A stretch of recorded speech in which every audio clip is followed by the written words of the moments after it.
मित्रों, जब गणेश जी का विवाह करना तय हुआ था तब भगवान शंकर और माता पार्वती हर जगह उनके लिए कोई कन्या देख रहे थे, पर उनको कोई कन्या मिल नहीं रही थी। ऐसी क्या बात थी जो कि गणेश जी के साथ कोई भी विवाह करने के लिए तैयारी नहीं हो रहा था? और भगवान गणेश जी ऐसा क्यों कर रहे थे? किसी के भी विवाह, कोई भी देव हो, उनका विवाह, उसके विवाह में बहुत सारी बाधा डालते थे, उनका विवाह नष्ट किया करते थे।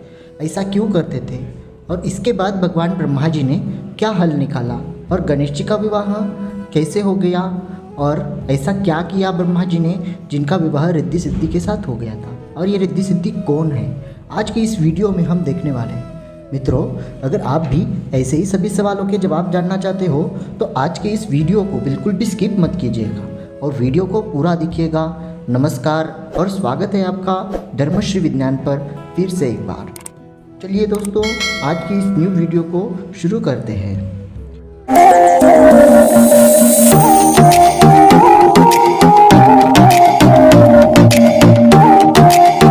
पहली बात तो यह थी कि भगवान गणेश जी का सर हाथी का सर था।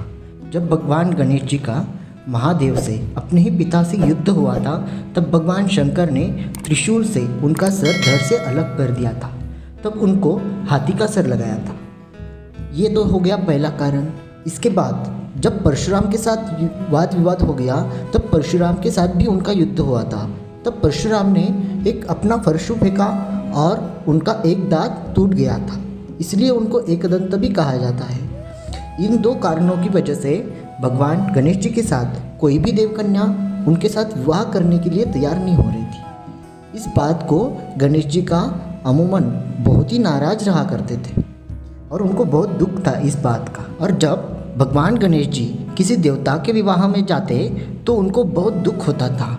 उनका विवाह हो रहा था पर गणेश जी का विवाह बिल्कुल नहीं हो रहा था। कोई भी देवकन्या उनके साथ विवाह करने के लिए राजी नहीं थी। इसका उन्हें बहुत दुख था। तब गणेश जी ऐसा सोचा करते थे कि अगर मेरा विवाह नहीं हो रहा है तो मैं किसी और देवों का विवाह कैसे होने दे सकता हूँ। तब गणेश जी किसी का भी विवाह नहीं होने देते थे। उनके विवाह में बहुत सारी बाधाएं डालते थे और इनका सहायक अपना मूषक उनके साथ भी उनका साथ देता था। तब गणेश जी और मूषक दोनों मिलकर उस विवाह में बाधाएं बहुत सारी डालते थे। इस बात से सभी देवतागण बहुत ही नाराज हुआ करते थे। तो सभी देवताओं ने मिलकर भगवान शंकर जी के पास गए और उनको यह कथा सुनाई गणेश जी की। तब शिव जी और माता पार्वती ने उनको कहा कि इसका समाधान, इसका हल हमारे पास तो बिल्कुल नहीं है। आप इसका समाधान सिर्फ ब्रह्मा जी ही कर सकते हैं, उनके पास इस समस्या का हल है। तभी सभी देवतागण ब्रह्मा जी के पास गए।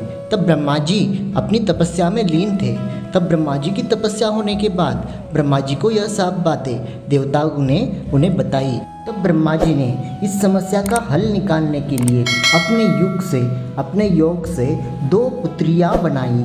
दो पुत्रियाँ, रिद्धि और सिद्धि उनका नाम था। रिद्धि और सिद्धि ये ब्रह्मा जी की दोनों ही मानस पुत्रियाँ थी। और ब्रह्मा जी रिद्धि और सिद्धि को लेकर तब गणेश जी के पास पहुँचे और गणेश जी को बोला, ये हमारी दो मानस पुत्रियाँ हैं, रिद्धि और सिद्धि, इनको आपको शिक्षा देनी होगी। तब गणेश जी ने कहा कि मैं शिक्षा देने के लिए तैयार हूँ। इसके बाद पृथ्वी पर या फिर स्वर्ग में जब कभी भी किसी देवता का विवाह होता था तब गणेश जी को उनका वाहन मूषक उनके पास सूचित करता था किसका विवाह हो रहा है और किसका नहीं।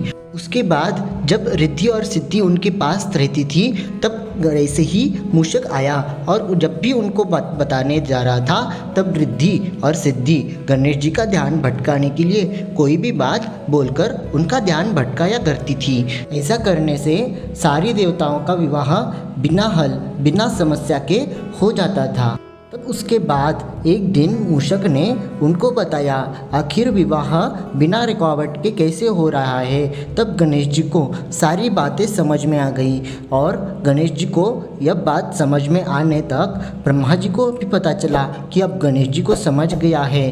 तब भगवान गणेश जी क्रोधित होते। तब भगवान ब्रह्मा जी उनके पास रिद्धि और सिद्धि को लेकर पहुँचे और उनसे कहा।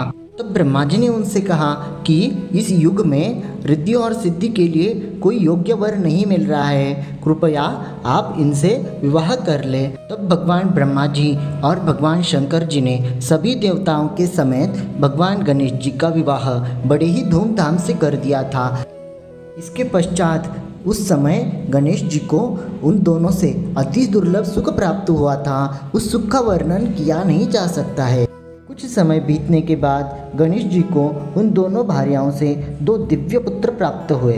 गणेश जी की रिद्धि नामक पत्नी को शुभ नामक पुत्र प्राप्त हुआ और सिद्धि नाम पत्नी को लाभ नामक का पुत्र प्राप्त हुआ। इस प्रकार गणेश जी का अचिंत्य सुख उपभोग करने लगे। इसके पश्चात गणेश जी और उनके 2 पत्नी और 2 पुत्र अतिशय आनंद से स्वर्ग में विराह करने लगे थे। तो मित्रों, इस प्रकार गणेश जी का विवाह होगा था। मित्रों, उम्मीद करते हैं आपको हमारी आज की ये वीडियो पसंद आई होगी। अगर आई हो तो नीचे कमेंट करके अवश्य बताइएगा और ऐसे ही आध्यात्मिक और धार्मिक जानकारी के लिए अपने YouTube चैनल धर्मश्री विज्ञान को सब्सक्राइब कर ले और फेसबुक पर देखने वालों लाइक कीजिए हमारे फेसबुक पेज को। फिलहाल आज के लिए बस इतना ही।